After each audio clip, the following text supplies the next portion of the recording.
Tumbuhan dapat menghasilkan makanan sendiri dari fotosintesis. Oleh karena itu, dalam sebuah ekosistem, tumbuhan berperan sebagai produser.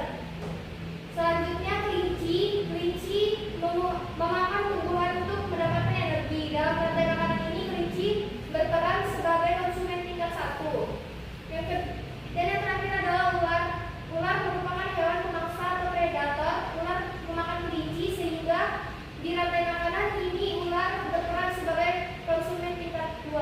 Nah, di sini rumput dimakan kelinci, kelinci dimakan ular. Ya, gitu ya. Iya, Bu. Dan konsumen paling akhir disebut sebagai puncak dari rantai makanan. Posisi tersebut biasanya merupakan hewan karnivora atau karnivora.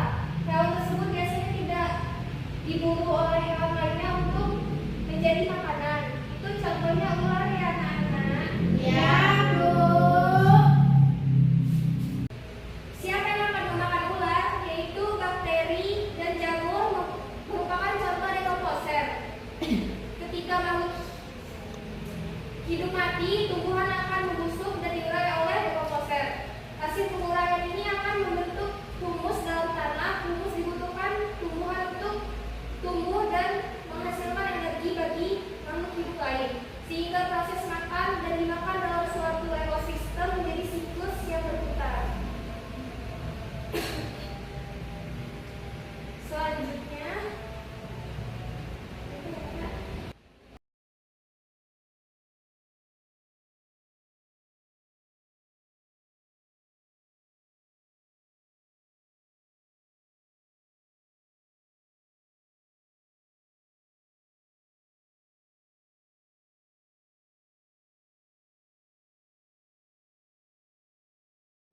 Selanjutnya, jari-jari makanan. Jari-jari makanan merupakan kumpulan rantai makanan yang saling berkaitan pada satu ekosistem yang sama. Hal ini dapat terjadi karena dalam ekosistem yang sangat luas bagi banyak makhluk hidup yang tinggal bersama.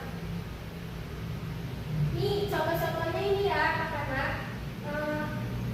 Produsennya itu bunga, lalu itu bunga diisap saripatinya sama kupu-kupu, lalu kupu-kupu dimakan oleh laba-laba.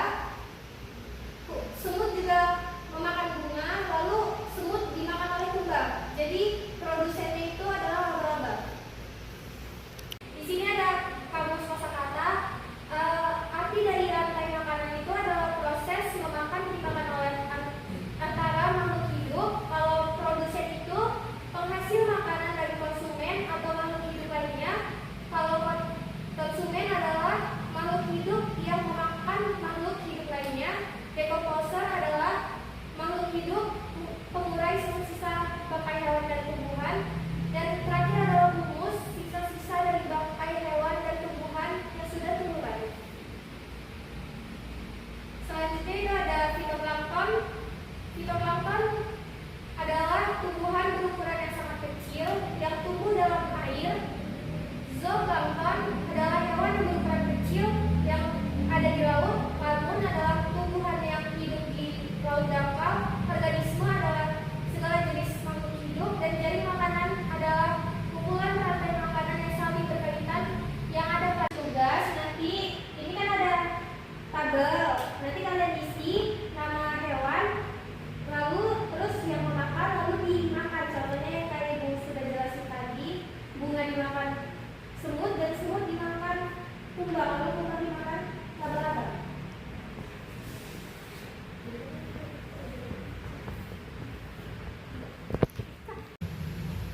Lat.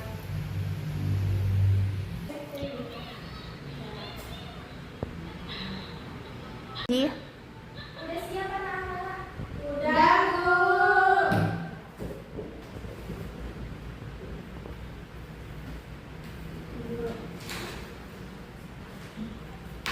Mata pelajaran kita hari ini adalah makhluk hidup dapat berperan sebagai sumber energi atau sumber makanan bagi makhluk hidup lainnya, sehingga terjadi proses memakan dan dimakan antar makhluk hidup di dalam suatu ekosistem. Oke, sampai sini kita harus semuanya.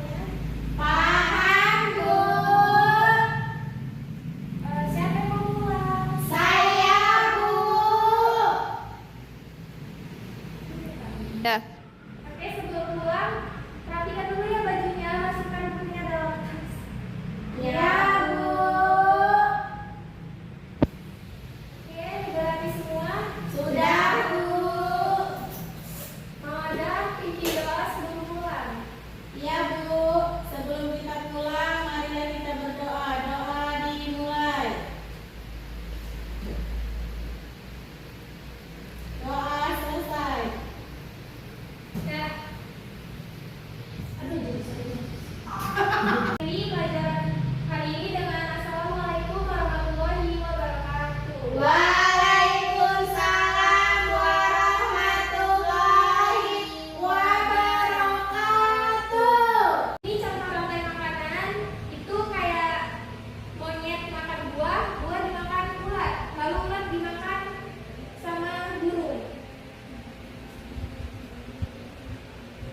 Selanjutnya itu ada rantai makanan di ekosistem laut.